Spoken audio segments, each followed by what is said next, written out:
Tumsifu Yesu Kristo. Karibu ungane na mimi kusikiliza tafakari ya masomo ya siku ya Ijumaa, tarehe ya 8 mwezi wa 5 mwaka 2026. Na masomo haya yanatoka katika kitabu cha Matendo ya Mitume sura ya 15 aya 22 hadi 31. Na Injili inatoka katika Injili ya Yohane sura ya 15 aya 12 hadi 7. Na katika masomo haya mawili yote yanazungumzia habari ambazo zinazoendana. Katika somo la kwanza ukilipitia utaona linazungumzia juu ya maamuzi ya kanisa, na katika somo la Injili linazungumzia juu ya amri ya Yesu ambayo ni amri ya upendo.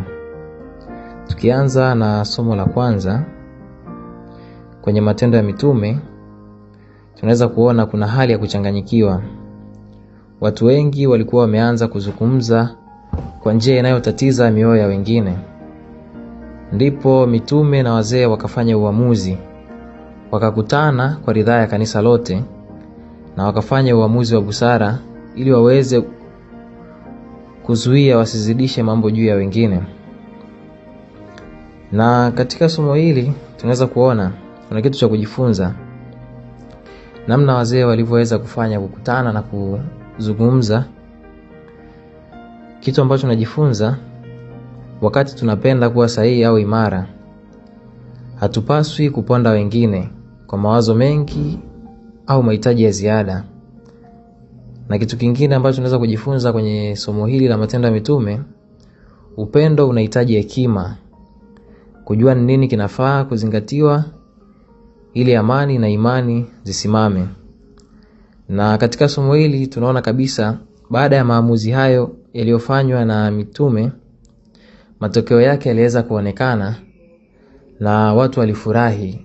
Na furaha yao haikuwa furaha ile ya kupiga makelele, bali ilikuwa furaha ya moyo, kwa sababu waliweza kuona kwamba kanisa lilikuwa linawatendea kwa umakini na upendo. Na tukija katika somo la Injili hii ya Yohane,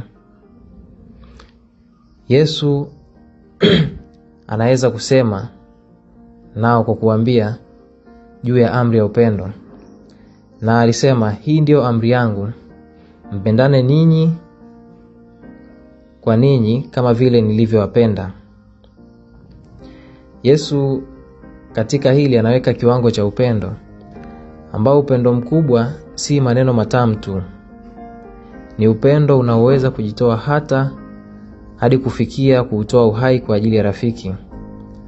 Na zaidi ya hapo, Yesu anabadilisha namna tunavyoelewa uhusiano wetu na Mungu. Anaposema, siwaiti tena watumwa bali rafiki. Sababu hii Yesu anaonyesha mapenzi ya Baba na amewafanya wajue siri ya upendo huo. Kwa maneno hayo Yesu anaweza kutuonyesha kwamba upendo wa Baba ni kiasi gani upo kwetu, na pia ni kwa namna gani ametufanya tuweze kujua siri ya upendo huo.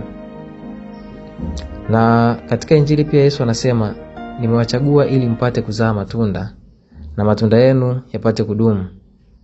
Kwa hiyo imani ya Yesu si ya siku chache, ina lengo la matendo yanayosalia maishani mwetu na kwa wengine. Katika kuhitimisha tafakari hii, ningependa nikuache na maswali ya kutafakari ambayo ni yafuatayo. Katika migogoro inayopata kusisitiza kila kitu, ninauliza ni nini yaliyo lazima ili kuleta amani na umoja? Je, maamuzi yangu au maneno yangu yanaweza kuwapunguzia wengine mzigo au yanaongeza utata na uzito? Yesu ananipa amri moja, mpendane kama vile nilivyowapenda. Katika wiki hii nitaitafsiri vipi kuwa tendo halisi?